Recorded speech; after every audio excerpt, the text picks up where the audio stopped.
On en parle de temps à autre, pourtant elle ne cesse de prendre de l'importance en cette fin de siècle de troubles métaphysiques. Je veux parler des sectes, et tout particulièrement celle devant laquelle je me trouve. Bon, écoutez, on va commencer. Donc, d'abord, je voulais dire bonjour et merci de venir nous rencontrer. Pour que vous compreniez qu'avec Emmanuel Macron, vous n'avez pas le blabla politico-idéologique habituel. Est-ce que vous pouvez nous résumer la pensée de votre gourou? Pensée, printemps. Et depuis, j'ai découvert une totale liberté de pensée cosmique vers un nouvel âge réminiscent. Pensée, printemps, mes amis, c'est réconcilier l'ambition et le réel. Alors, je vais d'abord vous présenter un peu le mouvement En Marche. Ouais, ça fonctionne. Allez, allez! Et je vous en propose une autre. Qui saute pas n'est pas Macron. Qui saute pas n'est pas...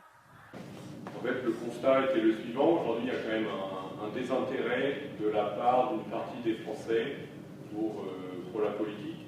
Notre vie est toujours en même temps.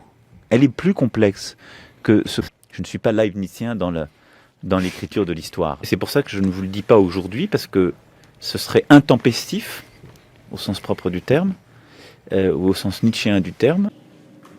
Le constat d'Emmanuel Macron était de dire aujourd'hui les partis classiques sont englués, on va dire, dans des querelles idéologiques, défendent plutôt leur intérêt et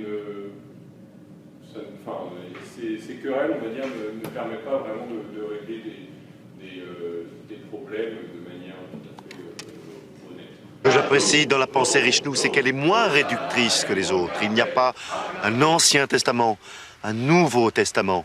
Chacun fait son propre testament. Contrairement à cette démarche, le programme d'En Marche a été vraiment élaboré depuis le début par les différents membres et par surtout des gens de la société civile, les différents membres d'En Marche. Il y a toutes sortes d'avantages ou de désavantages qu'il faut aujourd'hui supprimer. On n'est plus dans une société de prébende, de statut, il n'y a plus d'aristocratie. On a fait il y a 2 siècles la révolution, et c'est pas pour reconstruire en fait des castes. Enfin, et c'est un élément aussi très important, 6e chantier, c'est de remettre la France au centre de l'Europe. C'est-à-dire de faire en sorte que l'Europe existe encore et que surtout la France en soit l'élément moteur et non pas à la remorque de tel ou tel pays. Maintenant, moi, je voudrais vous parler d'un sujet qui nous tient tous à cœur et qui a été au cœur en fait, de cette campagne, un peu par hasard et un peu à cause de M. Fillon et de Mme Le Pen, c'est la question du renouveau démocratique. Le renouveau démocratique, c'est 3 choses. Et part de 3 constats. Un, c'est qu'on a une vie publique qui reste à moraliser. On a quand même de vrais soucis avec la morale quand on est élu en France, et qu'il faut effectivement, d'une façon ou d'une autre, d'assurer aux citoyens cette garantie qui est effectivement que quand on est élu, on n'est pas au-dessus de la société. Richard Ferrand persiste. Face aux révélations, le gouvernement resserre les rangs.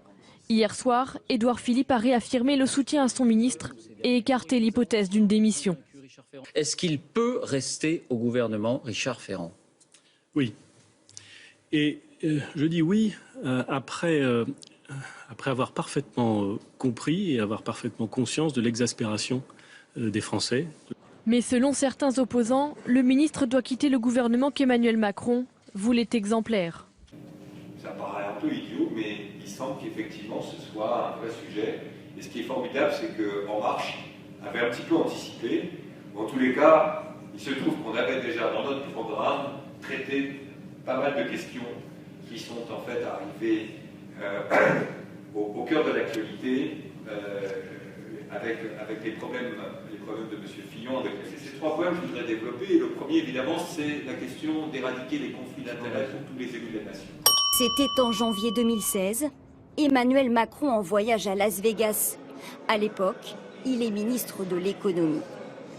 Dans quelles conditions ce voyage a-t-il été organisé? L'inspection générale des finances soupçonne un délit de favoritisme. 3 semaines avant le départ aux États-Unis, le cabinet d'Emmanuel Macron mandate Business France pour organiser le voyage. Une agence qui promeut la technologie française et qui dépend de Bercy. L'agence confie l'organisation du voyage à la société Havas, spécialiste de la communication. Problème, il n'y a aucun appel d'offres. On a quand même de vrais soucis avec la morale. Donc, moraliser la vie publique pour une république irréprochable. Et après, attends, on va récupérer tous les UFE, les machins, tant qu'ils sont des trucs noyautés par... Bon, ici, ça reste. Ils vont venir ramper. Ici, à mon avis, ouais. Antoine, t'as du retard? Sûr. On a quand même de vrais soucis avec la morale. Une chose, c'est que ici, on est effectivement en terre républicaine, enfin des républicains, c'est comme ils s'appellent. Même si je trouve que le terme est aujourd'hui un petit peu exagéré, quand on voit les facilités avec lesquelles M. Fillon respecte le pouvoir judiciaire.